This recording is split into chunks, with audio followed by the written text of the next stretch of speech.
संतान के रूप में कौन आता है? पूर्व जन्म के कर्मों से ही हमें इस जन्म में माता पिता, भाई बहन, पति पत्नी, प्रेमिका, मित्र शत्रु, सगे संबंधी इत्यादि संसार के जितने भी रिश्ते नाते हैं सब मिलते हैं, क्योंकि इन सब को हमें या तो कुछ देना होता है या इनसे कुछ लेना होता है। वैसे ही संतान के रूप में हमारा कोई पूर्व जन्म का संबंधी ही आकर जन्म लेता है, जिसे शास्त्रों में 4 प्रकार का बताया गया है। 1. अणानुबंध पुत्र। पूर्व जन्म का कोई ऐसा जीव जिससे आपने ऋण लिया हो या उसका किसी भी प्रकार से धन नष्ट किया हो, वह आपके घर में संतान बनकर जन्म लेगा।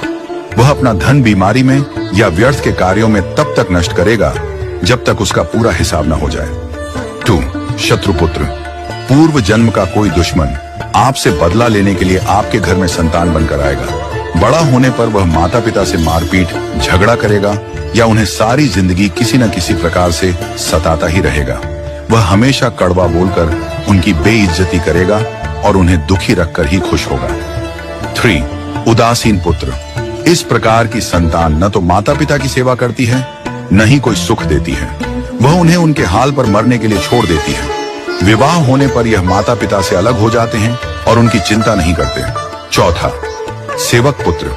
पूर्व जन्म में यदि आपने किसी की खूब सेवा की है तो वह अपनी की हुई सेवा का ऋण उतारने के लिए आपकी सेवा करने के लिए पुत्र बनकर आता है। जो बोया है वही तो काटोगे।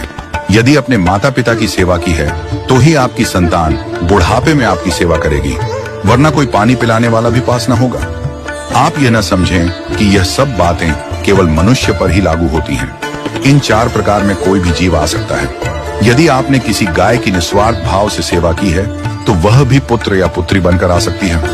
यदि आपने गाय को स्वार्थवश पालकर उसके दूध देना बंद करने के पश्चात उसे घर से निकाल दिया हो तो वह ऋणानुबंध पुत्र या पुत्री बनकर जन्म लेगी। यदि आपने किसी निर्दोष जीव को सताया है तो वह आपके जीवन में शत्रु बनकर आएगा। इसलिए जीवन में कभी किसी का बुरा न करें, क्योंकि प्रकृति का नियम है कि आप जो भी करोगे उसे वह आपको इस जन्म में या अगले जन्म में 100 गुना वापस करके देगी।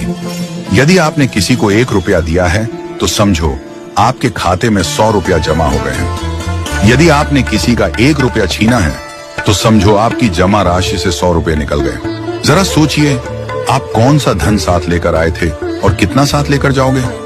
जो चले गए वे कितना सोना चांदी साथ ले गए? मरने पर जो सोना चांदी, धन दौलत बैंक में पड़ा रह गया, समझो वह व्यर्थ ही कमाया। औलाद अगर अच्छी और लायक है तो उसके लिए कुछ भी छोड़कर जाने की जरूरत नहीं है, वह खुद ही कमा लेगी।